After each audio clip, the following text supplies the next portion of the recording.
That kind of sealed-off bubble gives some insight into why they thought they could get away with this. It's because it's the way they treat Palestinians all the time. And a good example of that, in a very similar situation to the flotilla, was when I was covering the story of 4 boys that were killed in Nablus in March. It started in the village of Barin when the Israeli soldiers decided to seize a road to defend, to basically secure it as a throughway for settlers to get to a religious site. And it was a town that had recently launched a popular struggle, and these are local committees of different political factions and social institutions that do popular mobilized demonstrations to exercise the land as a sign of defense for it. When the army comes, they clash in order to defend it. So what happened was, the army came into town to seal it off. People came out and started clashing with the army to prevent the settlers from being able to use that road as a throughway. Now, what happened what happened at that point was the Israelis opened up with live ammunition. According to, for example, the International Solidarity Movement's media coordinator who was there at the time, and they had seized the center of town. And they started firing live ammunition kind of indiscriminately, and 2 kids were killed, 16 and 18, or 17 and 18, I believe.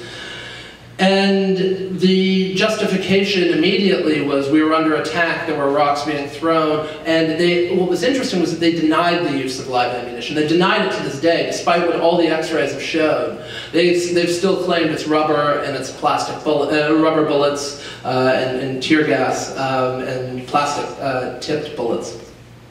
So that they've continued to maintain that claim to this day, despite what the Palestinian hospitals have shown. But their, again, immediate defense was we were under attack, and we had, they had means, which were stones, to kill us, and they had intent. They didn't want us there.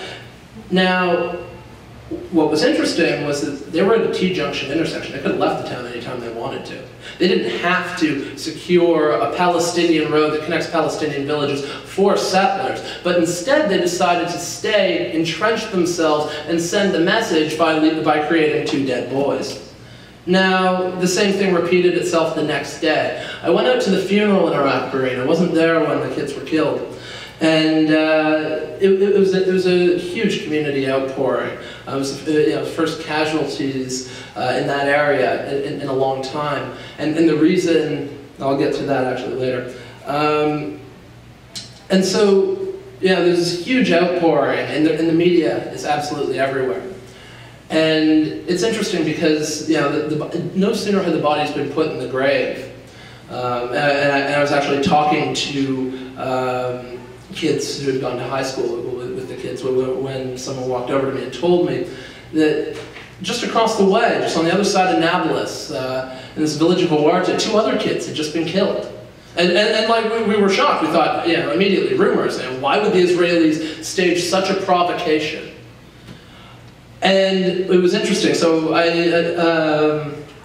jumped in with the Daily News photographer, jumped in a car with an AP photographer. We sort of jetted it out of Barin towards Awarta. The army had shut off access to the town, and so we weren't getting in. And so we decided to double back to the Nablus hospital and see what had happened with the bodies. Well, it was interesting because it took us about 30 minutes to drive, because you're driving through Nablus and you're going through a checkpoint. And then about another 20 minutes to drive back to the hospital, which is in the center of Nablus, and the bodies still haven't arrived. And immediately, it's obvious that something is, not only is something up, but the Israelis are covering up. And so, eventually, an hour afterward at the hospital, the bodies arrive. And they're both shot from close range. And following the ambulances is a sobbing father who looked like, at least for the past several blocks, had just walked the entire way. They were related. I believe they were cousins.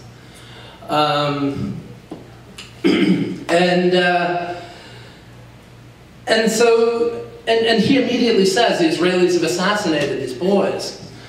And we wonder what's going on, and immediately the story starts to trickle in.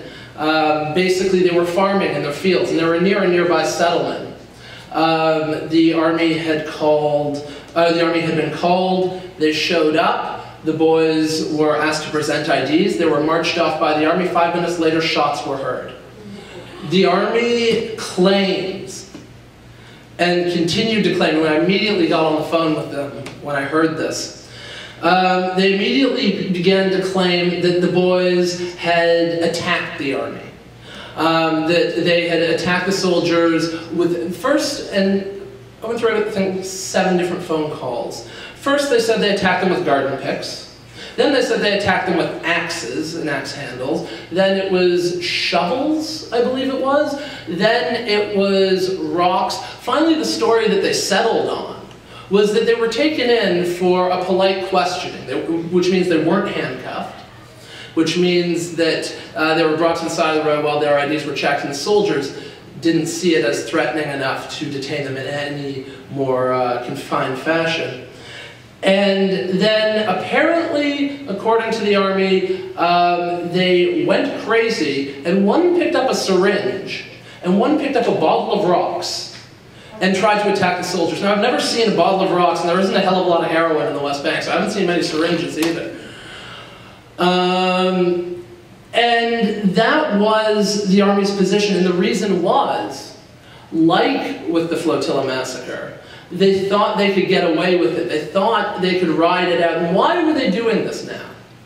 Well, what had happened was Israel, when this happened, was under severe pressure from what was happening with the protests in Sheikh Jarrah and so on, the expansions in Jerusalem. It started to even receive criticism for its repression against wall demonstrations in the West Bank from the Western community. The siege was really gaining momentum in terms of bringing attention. And so what the Israelis wanted to do, and this is why they targeted Nablus. Nablus was the heart of armed resistance in the Second Intifada. The Israelis were unable to break it. They sieged it. They sieged it bitterly. But they were never able to fully force out the fighters of the old city. The Knights of Nablus, which were part of the Al-Aqsa Martyrs Brigades, held on to their guns. Hamas, during the Intifada, had a stronghold, and the Israelis were not able to fully occupy that city. They were able to siege it with snipers around. And the only people that broke that armed resistance and that broke the struggle of Nablus were actually the PA, who co-opted and negotiated the guns away. And since January this year, the army has been running free-reign assassination squads in the city. So why did they do this in Nablus then? I mean, it's a city of historic resistance. You think there'd be reprisal? Well, maybe that's exactly what they were going for.